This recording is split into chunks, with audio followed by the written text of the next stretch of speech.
Hey, everybody, it's Tamara's Empath tidbit of the day. And today I'm actually going over two things that I say to myself almost every day, probably every day, but close to every day, and especially today. And I'm going to give you a synopsis and a scenario on this.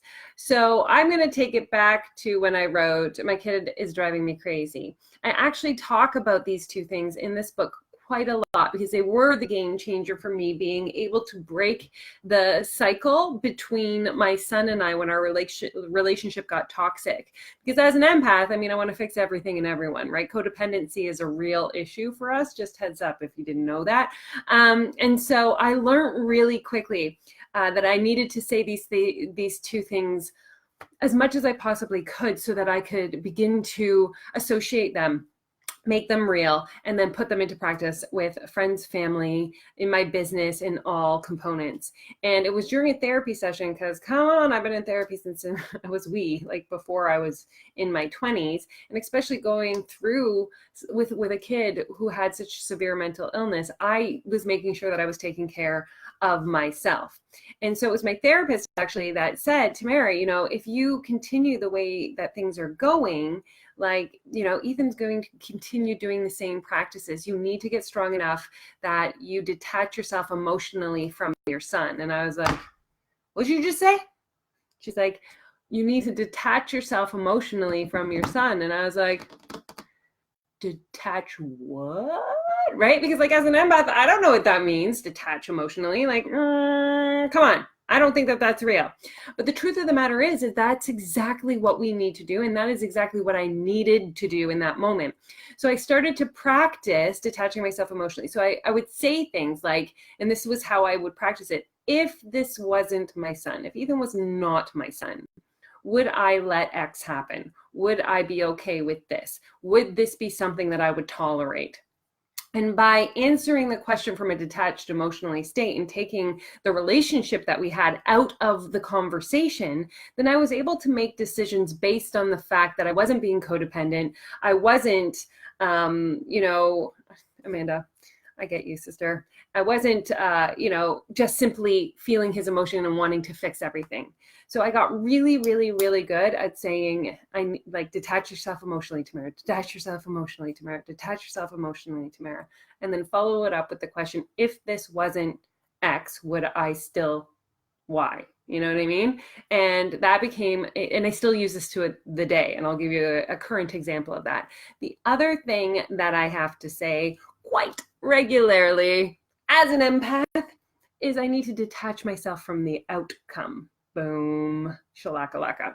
Because not only are we so tied to the emotion of the person that we're connected to and we're having in that conversation, we also as empaths are exceptional at worrying about how it's going to affect them long term, short term, a minute from now, an hour from now, like the creation of that attached feeling bridge that we have. So we get really caught up, if I do this, then they're going to feel this way, or this is going to happen. And we create that entire story, right?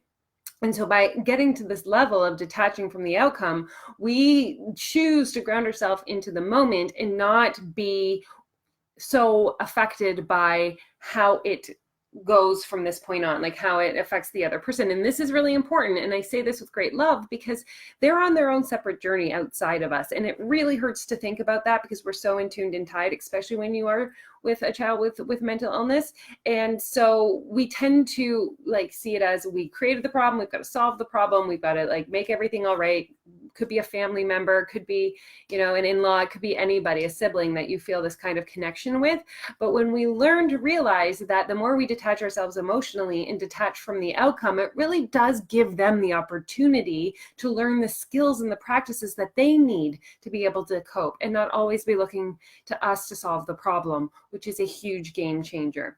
And I use this practice and I say these every day to the point, even putting the new program out into the world today, I have to say, detach yourself emotionally and detach yourself from the outcome, because we take everything personally and everything is like a thing. So if, it doesn't get a hit today, then it's they hate me, right? No, I know you guys don't hate me. But that's the level in which I have to be okay, detach yourself emotionally from the program. The program is the program. And it's definitely research research and data and information for me to serve you guys at a greater level, right? If this isn't what you guys desire, then I know that it wasn't meant to be put out, right? So detach emotionally, but also detach from the outcome and know that the right people will land in it. And it's not about what I do in terms of hustle or creation and like, it's just simply about detaching from the outcome and letting the program in itself breathe.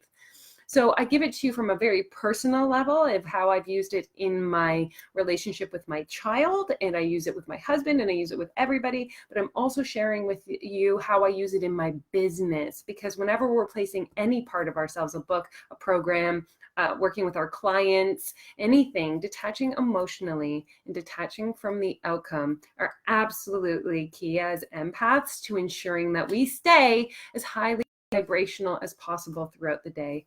I love you guys. If you find these helpful in any way, please share them. I would love to get this message out because I know there's a lot of silent empaths that don't know what to do. Big love. Talk to you tomorrow.